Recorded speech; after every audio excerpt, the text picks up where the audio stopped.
Okay. Good morning, everybody. Good morning.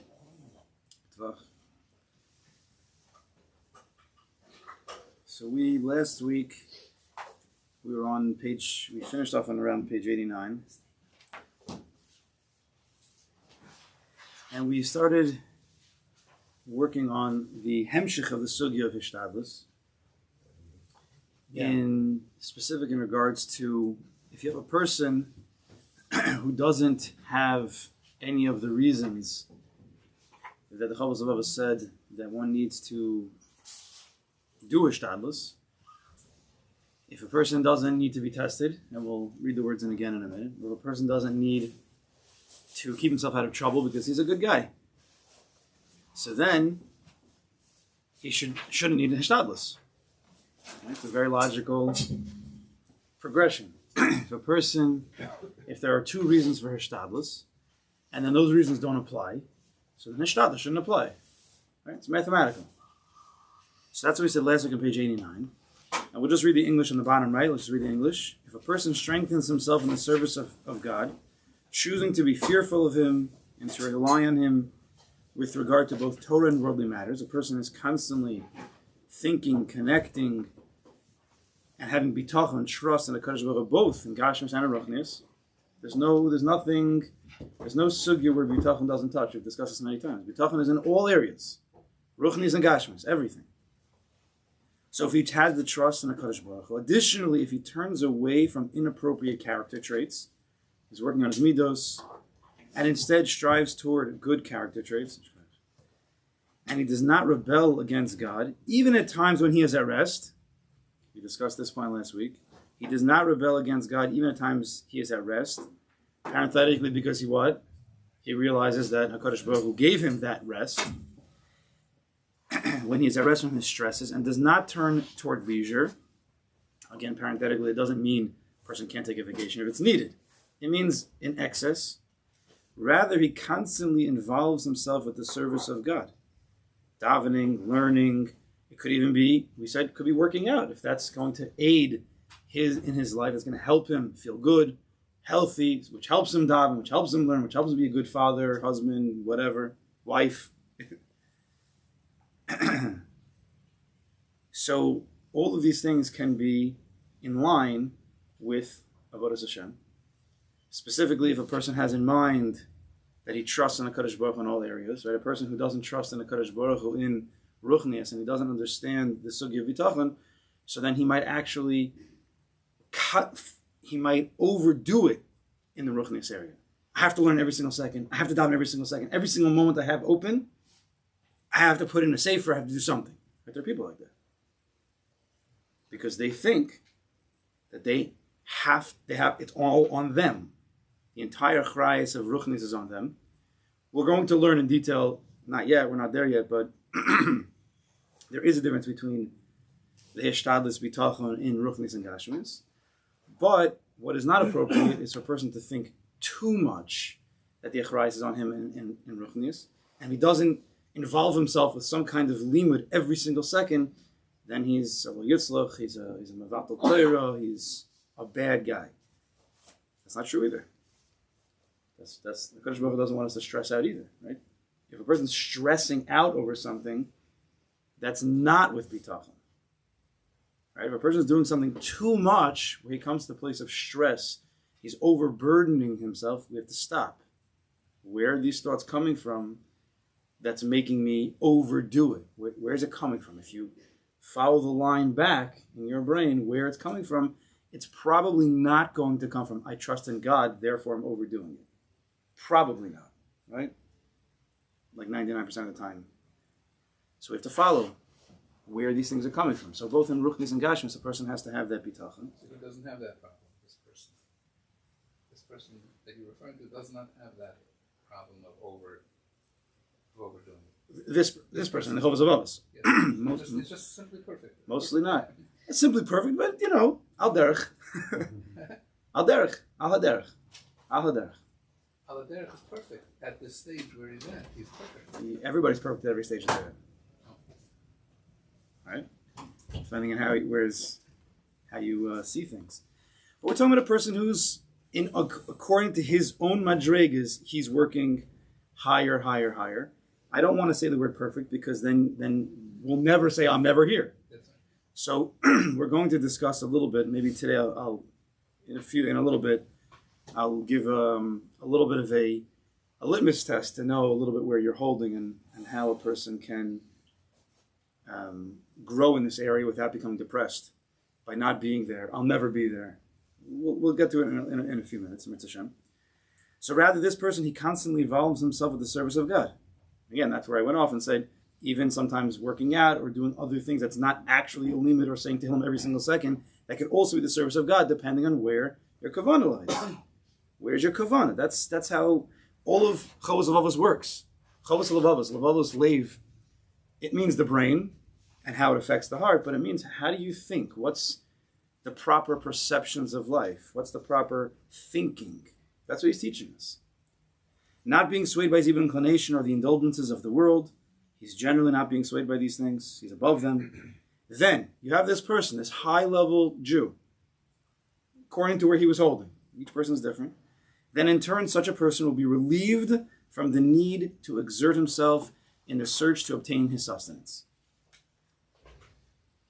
He'll be like the tzaddik where the man falls to his doorstep. But one very important in the Kuda is that with all of his avodas Hashem, he's davening and he's learning and he's working hard and he's working on his midos. If he doesn't have bitachon, then he'll be like a tzaddik. Kadosh Baruch Hu looks at him as a tzaddik. HaKadosh Baruch Hu drops man to his doorstep, but he'll only see the man that's far away. He'll miss the man right in front of him, because if you don't have the bitachon, you could be doing all the other good things, and a person might think, you know what, I have to work in my laziness, so it must be that the man is really far away. So he'll walk right over the man that's right by his doorstep, he'll totally miss it and walk some faraway place. So we discussed this last week. Sometimes when a Kodesh Baruch Hu gives a person a certain gap, business might not be going exactly according to the expectation that he has, but he's not a person who's struggling right now. He has what he needs. So how do you see that situation? Do you see it as Kodesh Baruch Hu wants me to go really far? He wants me to work hard. I have to find deals down farther. Right? I was working in New York. Now I have to go all the way to California. I have to go to China. Does he want us to keep walking further and further? Or does he want us to see that maybe the man is by the door already? I have what I need, and now I can do other things that maybe I don't always have the time to do, according to Parnes HaShana. Could even be taking leisure walks and relaxing the brain a little bit, working out. It could be all these different things. Taking up a hobby that you didn't always have time for, because you thought you didn't have time for. So if you have the eyes of bitachon, you will see properly. If you don't have the eyes of bitachon, you could be working on a million things in avodas Hashem, all good, but you might mistaken an avoda where Kodesh Baruch Hu is saying, listen, I'm giving you an opportunity to do X, and you say, no, I have to work on my atzilus, and I'm going to, go to China or something, and spend all that time in a totally different area of avodas Hashem. So we have to remember this is the most important part of Shaar HaBitachon, because we all know a lot of good. Of course, we're always trying to work on our midos and our davening and our learning, and that's not what we're talking about here necessarily. Here we're talking about bitachon, how to download this program and to see life, both in our gashmis and our ruchnis and everything in between, to see it with the eyes of bitachon. So you have this tzaddik, if he doesn't have these two reasons. So he says, for the two reasons mentioned above, regarding why a person is required to make efforts to provide for himself, right? There was two reasons that the Chovos Levavos said that a person needs to make efforts to provide for himself. One of them is to test of man, for the purpose of testing of man by God, to see whether he will choose permitted or forbidden means of obtaining his needs, or whether he'll choose to go in the area to think like a Baal Bitachon or not think like a Baal Bitachon, as we discussed a few weeks ago. And so that a person will not rebel due to the goodness that he enjoys. These two reasons do not apply to him. He's a good guy. He's a Baal Bitachon. He's always using his mind the right way. He's not going to get himself into trouble. He's passing the tests. But eventually, if you pass the tests, you get to the job you need or the school you want. You don't have to your whole life take tests. At a certain point, a person does move on. But if we don't understand, if we don't see this Chovos Levavos, we don't understand, we might think that we're always in tests Meaning, a person has to understand that at a certain point in life where he's working on something, he's working on a certain Indian. It can be, and I've noticed in myself sometimes, where let's say you're working on, I don't know, Shemona Esrei. We'll just take an example. You're working on Shemona Esrei, and you're working on having Kavanah. And you're trying to have Kavanah in the first bracha. And you work on it. You fell asleep the first day. You work on it again, you're spacing out. The third day, fifth day, got a little bit better. A person might stay in the first bracha of Shemona Esrei his entire life, not realizing that he actually did get to a certain level of kavanah that he was supposed to get to on his madrega, but he thinks, no, there's another test. I have to fine tune this even more. I have to be like the Baal Shem at this first bracha before I can move on. But that's not his madrega. He already passed a certain test, and he can now move on to the second bracha, because what he doesn't know is that sometimes working on the first bracha takes working on the second bracha. So a person has to know at a certain point he has to move on.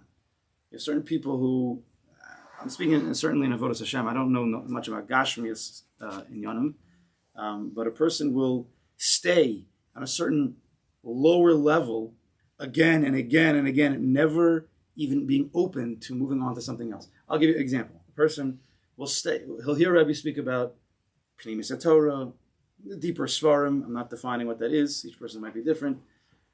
I don't know. I'm not ready for that. I don't know. But you've been a frum Jew and you've been learning for 20 years, going to his Shiur. Maybe it's time you move on. Maybe you could.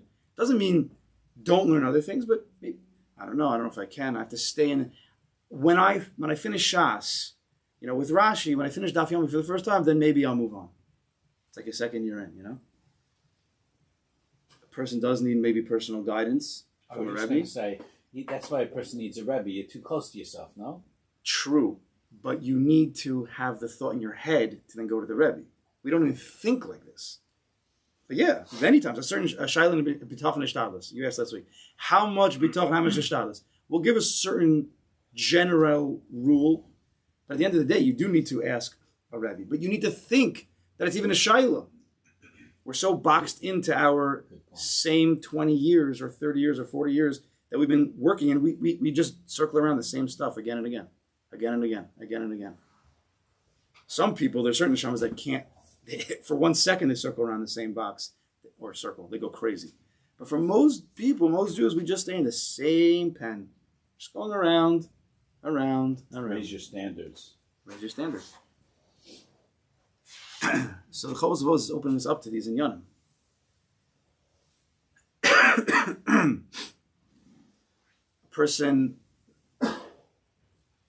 A person who's in a certain situation that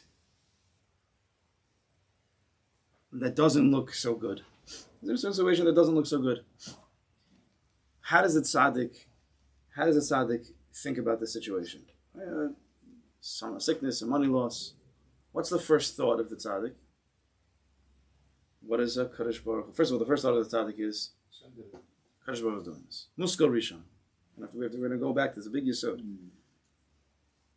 And then he asks, what does the Kodesh Baruch Hu want me to do in this situation? Right? First, you got to set yourself clear. This is the Kodesh Baruch Hu. This gap in Parnasa, my brain's not working right now, but any situation in life, anything that is a little bit, it's either good or bad. Sometimes the good situations we also miss. Whether this is a good situation or it's a stressful, anxious situation. First, we have to stop. This is the Baal Shem Tov says, Achna, stop. First, set your bearings. It's a Kodesh Baruch Hu. Realign yourself. Now the next question is, what does he want from me in this situation? Right? See, the non-Baal Bitachon, he has no ability to stop. He can't, when there's a certain situation, a money loss comes in. Immediately, what happens? He feels, this is not good. And then he thinks, what am I going to do to get out of this bad feeling? I mean, there's a money loss coming, there's a sickness coming, this is bad. And then the brain starts to kick in, well, what do I do to get out of this? versus the Baal Bitachon, the tzaddik, how does he work? First he says, brain first. This is a Kodesh Baruch Hu. You have to set yourself. Because the tzaddik knows there's a nefesh bahamis that's rumbling around, that automatically wants him to go into depression mode, sadness mode, anxiety mode, emergency mode, SOS mode, pick any of them, and then you're off the races, you're in some other place. The tzaddik says, 1 second, let's stop for 1 minute. And we're not talking where there's a guy with a gun running at you. We're talking about where, you have a few minutes and hours, to breathe, to think. Let's stop. Let's think for a second. Tzaddik thinks first. Shaar HaBitachon, he thinks first. And then he sets himself according to the rules of Bitachon. First of all, it's a Kodesh Baruch Hu. Second of all, it must be, set yourself. It must be, this is good for me. I don't know how. I don't know why. I don't have to have the details. Set the emunah straight. Set the Bitachon. It has to be good. It has to be. I don't understand. But like we always say, who cares if you understand? Right? Remember that. Who cares if I understand? We get so stuck in understanding everything. Who cares? There's one above who does understand. Why are we taking the achrayas to even understand? Rabbi Bitachon says, I don't understand. After we set ourselves, we do try to understand. But first, set it clear. I don't have to understand. Right? This is from a Kodesh Baruch Hu. When you have that gap in your own brain, in your own life, then you can start making the proper decisions. The proper process of thought can come in. That's the way the tzaddik goes. This is the person we're talking about. See, many of us are even on the derech of this high-level tzaddik, but we don't believe that's possible. Can't be. What do you mean? People here aren't choosing the service of God. They're not choosing to fear Him. They're not trying to work on Bitachon in both Torah and worldly matters. They're not working on their character traits. How many people here are rebelling against God and running away on leisure trips? If you would, you wouldn't be here in the Shiur, right, on Sunday morning. And so we're not so off from this person. A person who's thinking Bitachon, a person who's thinking about Hashem, he's coming to Shiur on Sunday mornings, we're not so far off. So we have to believe in ourselves. It sounds funny. We tell our kids to believe in themselves, but then we forget about ourselves. It's possible. It doesn't mean to become a Baal Guy, but I'm that guy. No. But maybe I'm on this derech. Then Mela what? So we're going to get to it. All right, let's read this note, and then I'll say a certain nakud that I want to get to. By the way, this was Yaakov's complaint with Ruben yesterday. It's too impetuous. That was Rabbi Miller's, the book.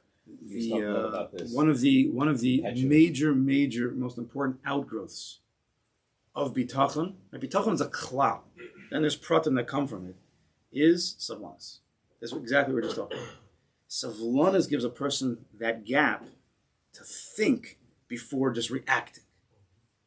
We lose life, and if you look around the world, most people are losing day to day, minute to minute, because they automatically react without thinking, which is the entire world of the news.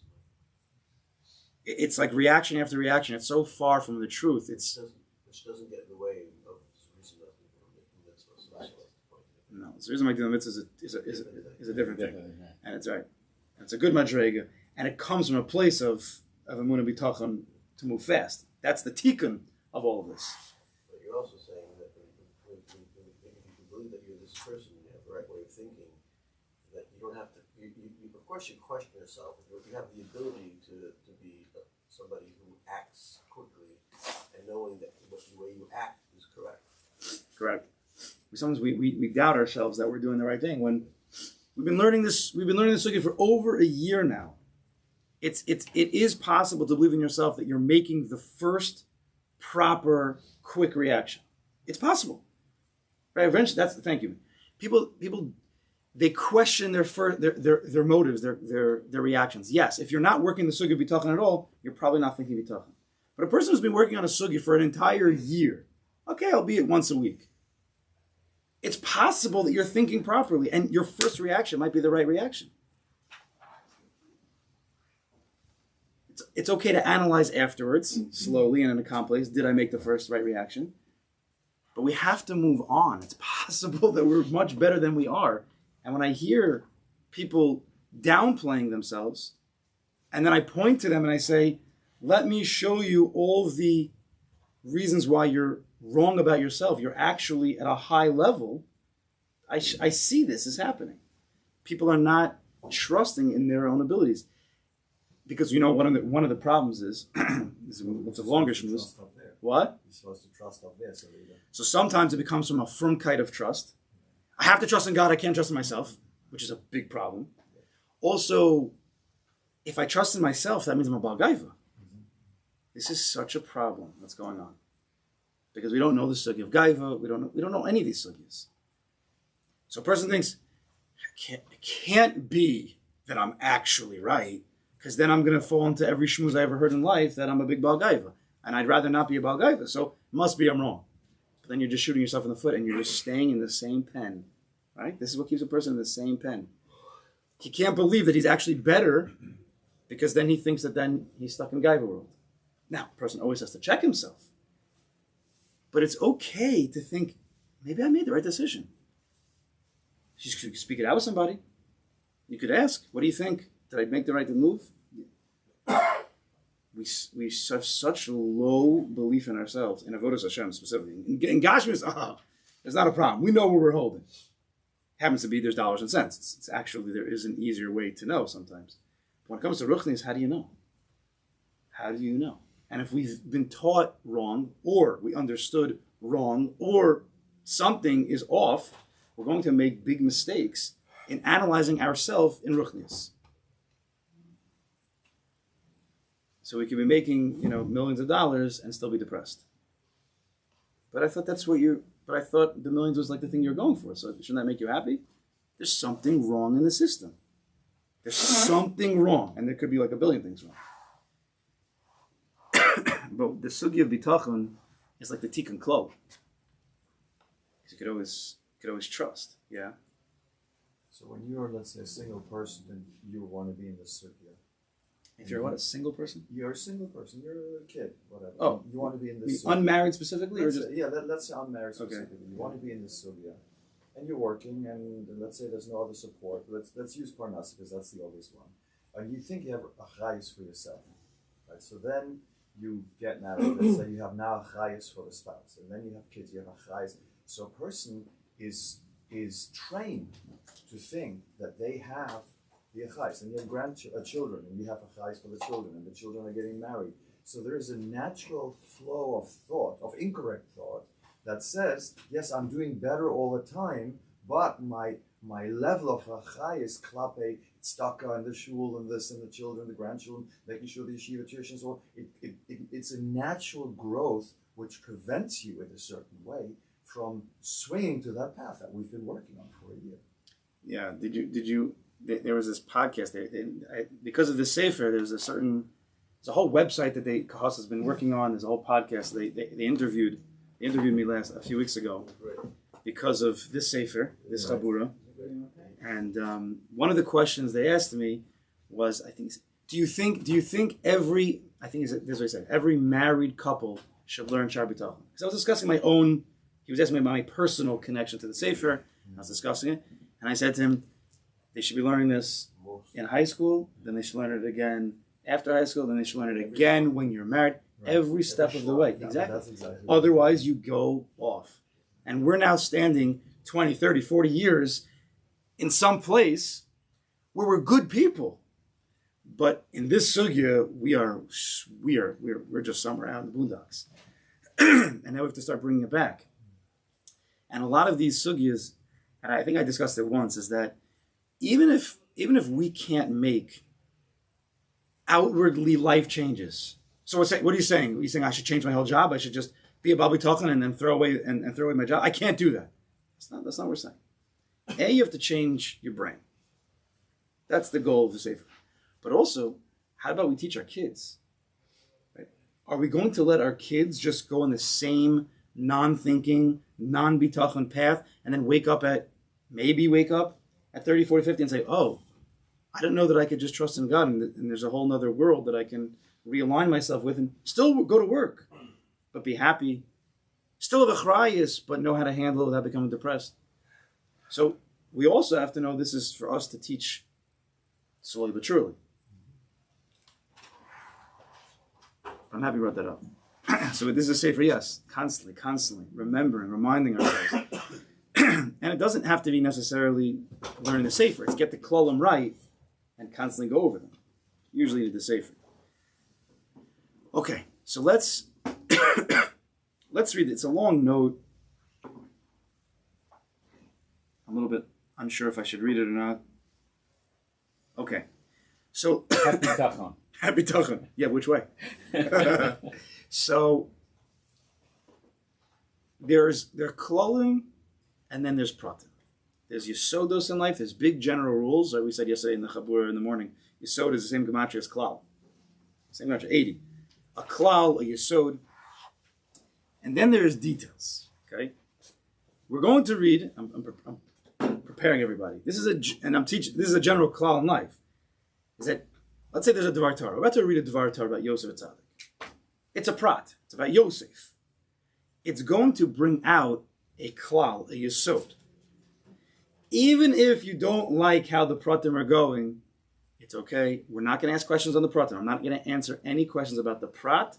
We're going to get to the yesod. And that's where we're going to go. Everybody understand?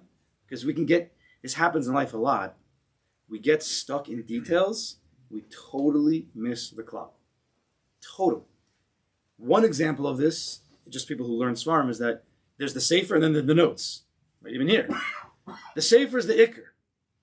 The notes sometimes help with understanding the sefer, and sometimes they don't. They're just their own world. If you get stuck in the details in the notes, you miss the sefer.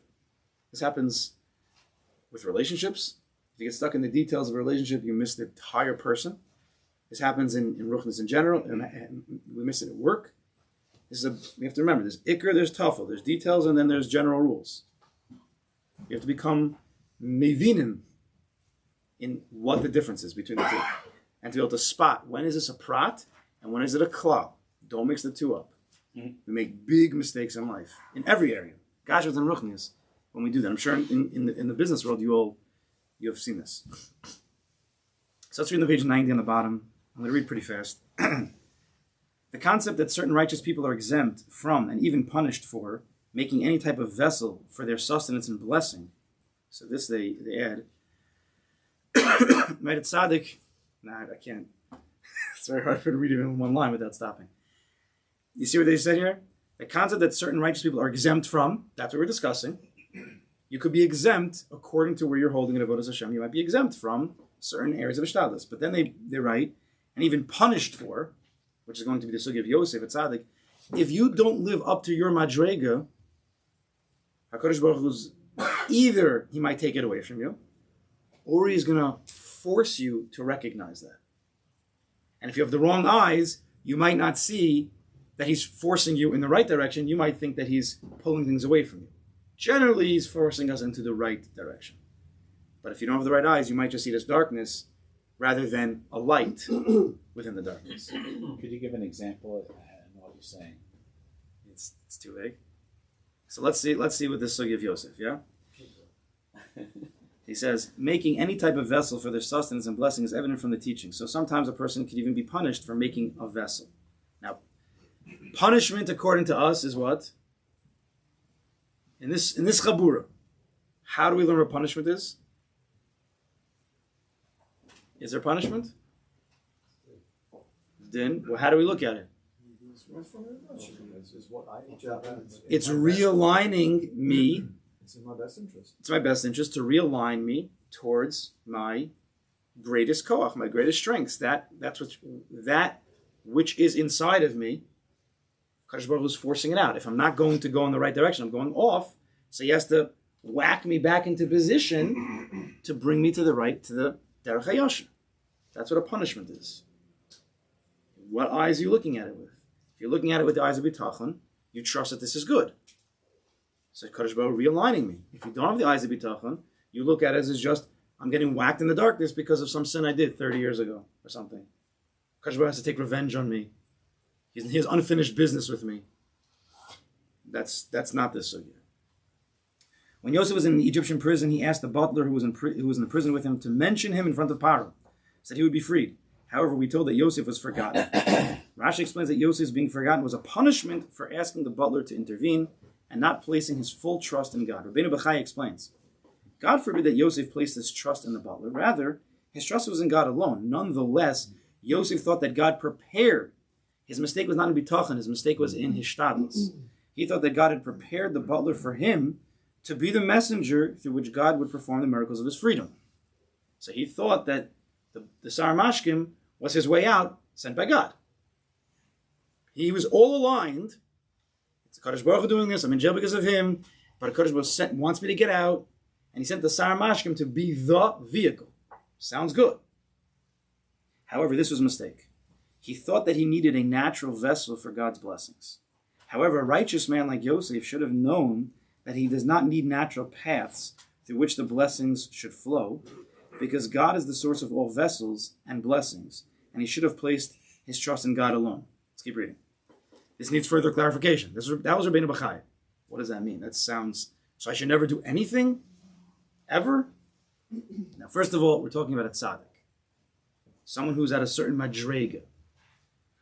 This needs further clarification. The author here teaches that it is an obligation to make a natural vessel for God's blessings. That's what Chovos HaLevavos is teaching us. You need to do a shtadlus. What then was Yosef's sin? The answer is that there are in general two types of people. Those whom the materialistic world affects, and those who are above the world even while they live in the world. Okay. There are those that the materialistic world affects, and those who are above the world even while they live in the world. And for most people here, we're stuck somewhere in between. This is where it gets gray for a lot of people. Because if you make a mistake and you think you're only in the materialistic world, and you don't realize that you're actually in some ways above the materialistic world, then you'll get drawn into a place that's not you, and you'll just stay in the same cyclical pen for your entire life. The worldly Jew's character and soul level is one that relates and is compatible with the world. This person, as righteous as he might be, needs to take steps to seclude himself from the temptation, challenges, and the struggles of this world. Normal. This person also works with the rules of the world. Such a person needs to make vessels for his blessings. The other worldly Jew, the L'mayla min hateva Jew, lives in the world but remains above it. His living in the world does not take away from his relationship with God. He can walk in the ways of the land while remaining truly devoted to God. This person does not work with the rules of the world because he lives above them. Such a person needs to place his trust in God alone. Many righteous men, such as Yaakov's sons who were shepherds, they were worldly Jews who wanted to remain separate from worldly temptations because they were afraid of them. This is Lubavitcher Rebbe speaking. Therefore, they found a vocation that allowed them to remain devoted to God. They were shepherds. Yosef, however, was an otherworldly Jew. The world could not detract from his devotion to God, which is why he was able to and did in fact become a viceroy in Egypt, because the worldly affairs posed no obstacles. This is why Yosef was punished for making a vessel for his freedom, as Rabbeinu Bachai explains, because on his spiritual standing, he should have been aware that he was one with God and he need not worry about natural vessels. According to his Madrega, when he thought that a Kodesh Baruch was going to send the Sar Mashkim, it was in a slight way, he was worried, maybe this is the vessel that a Kodesh Baruch was sending him. This is also true in an ordinary person's life. Often a person sees that he needs to put an effort into something to achieve it, because at the moment, and for that achievement, the world is an obstacle. Therefore, he needs to take natural measures to achieve his goal. There are, however, times when a person realizes that things are moving in a miraculous manner. In such a case, if he does not make a vessel, he's not relying on a miracle, the miracle is happening. He doesn't need to make a vessel if he's able to see these miracles that are happening. And it's straight from God. Or occasionally a person is in a situation where no natural vessel will help.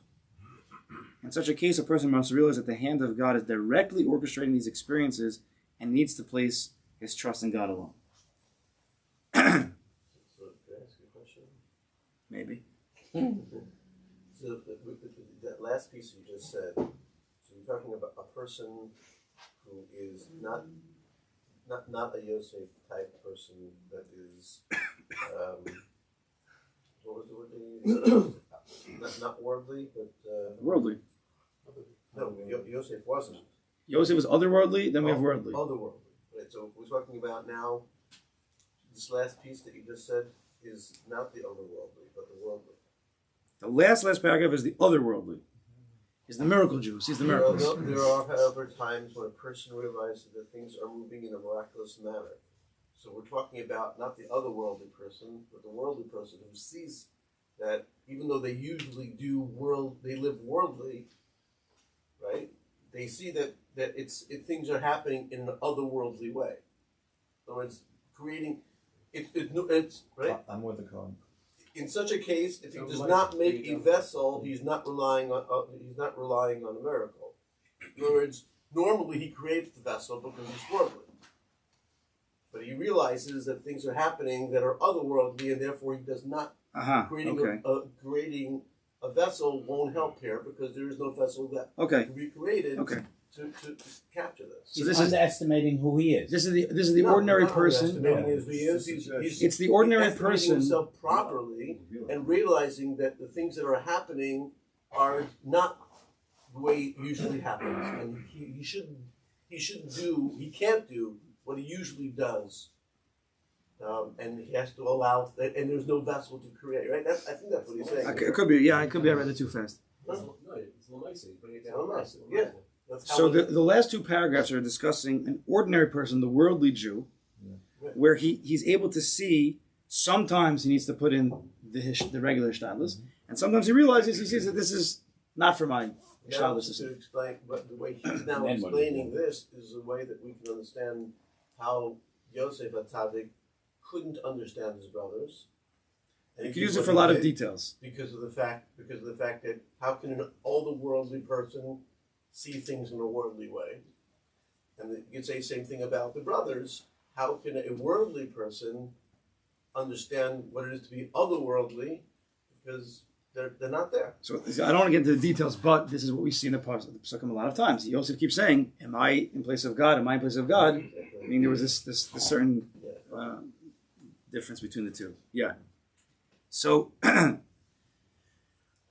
what I want to point out is that Yosef, according to however we say it, we're nowhere near. We're not even the toenails of Yosef HaTzadik. But according to Chazal, there was a certain mistake. Even though, if we were in a situation, we all would have made the same choice. Maybe the Sar Mashkim is the messenger of God. So what was Yosef supposed to do, according to this Rabbeinu Bechaya?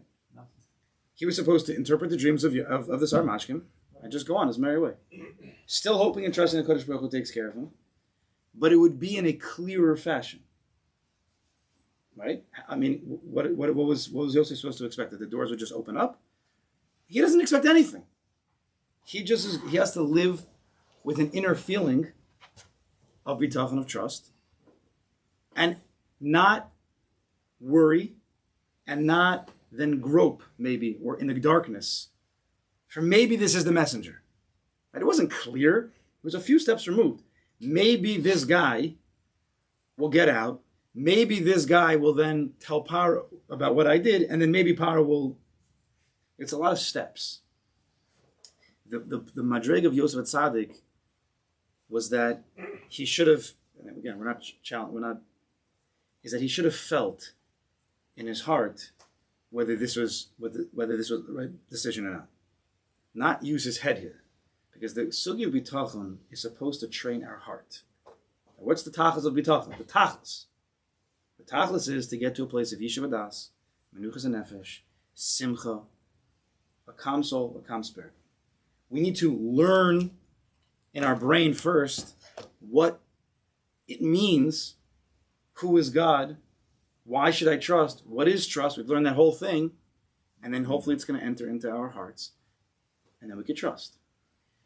What we have to start doing is start to pay attention to our hearts.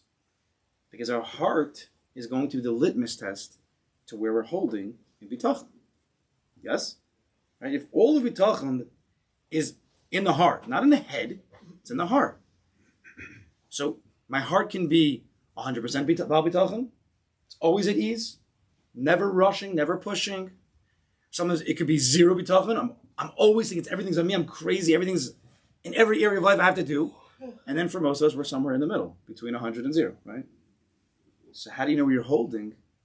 Is going to be a person paying attention to himself, to where his heart is holding. Not a simple thing to do. Not a simple thing. There is no actual paper. There's no litmus test. You can't just take up, a strip, put it in the water and see what number pH level the water is. It's going to be dependent on Kodesh Baruch Hu testing us in certain ways, and a person, however he reacts, meaning hopefully proper reaction with the head first, setting himself, and then seeing where his heart's holding, and then a person once a week. How did I do this week? How was my heart this week? Was it better? Was it worse? Right? This is the only way that a person can really know where he's holding in bitachon. It depends on where the heart is. Think about how many situations this week didn't affect me. There were so many situations that happened at work today, and they didn't affect me. Only that one at the end of the week made me crazy. And then what does the person say? I was such a loser this week. I got upset about this thing. I thought I was holding at a higher level. I clearly not. Then you have to stop this person. What do you mean? Monday, Tuesday, Wednesday, Thursday, you were great. Focus on that. Don't focus on the one loss.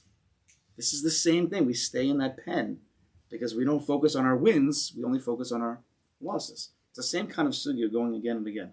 What do you say? When we were speaking about Yosef Tzaddik, his problem was not that he relied on a worldly vessel as much as he mamish asked him. If he had stopped short of asking him and let it proceed, he would have been okay. He wasn't waiting for a miraculous, non-earthly way of doing it. His only problem was it was going well, and there was an earthly vessel, but he didn't have faith in the earthly vessel. He shouldn't have asked. I think that was his only problem, right? Not that he went through that. You mean what? Yosef should have interpreted the dream, and then in the back of his head think, maybe God sent this guy with the dreams, and maybe this will be my way out, but not saying anything. Alone, but not ask. That was the problem. Right? I don't want to say yes, no, what do I know? No, what I'm saying it could be. We're not saying that it was supposed to be in a non... a total... a miracle. It wasn't right, and also not to disconnect yourself from life totally. Like, don't think anything. No, it's okay. It's okay. Maybe this is what God's sending, but always. Again, Yosef goes and he interprets the dreams. And in the back of his head somewhere, maybe HaKadosh Baruch Hu sending this Armashkim with this, and it'll get me out. But he shouldn't have even thought But what's the next thought? Always. Maybe not. Because it's not up to what I think, it's up to God. So what's wrong if he asks, but is totally at peace, whichever way it goes? I think what Chazal understood, and Rabbi Mechai understood, is that he wasn't at 100% peace. The fact that he had to ask was a telling sign, maybe with 100 maybes. Well, a person... Those are the psukim. The psukim says, "Zarku al tibabo lo asiti po me'uma." I didn't do anything. They threw me into the hole. I mean, he was not at peace. We're not judging Yosef. I'm not judging. Right. So you see that it, and the Torah is telling us that you see from here, Yosef should have held himself at a higher level. And now, as the Kodesh Baruch Hu says, now you have 2 more years to stay in jail to realize that you're actually better than you thought you were.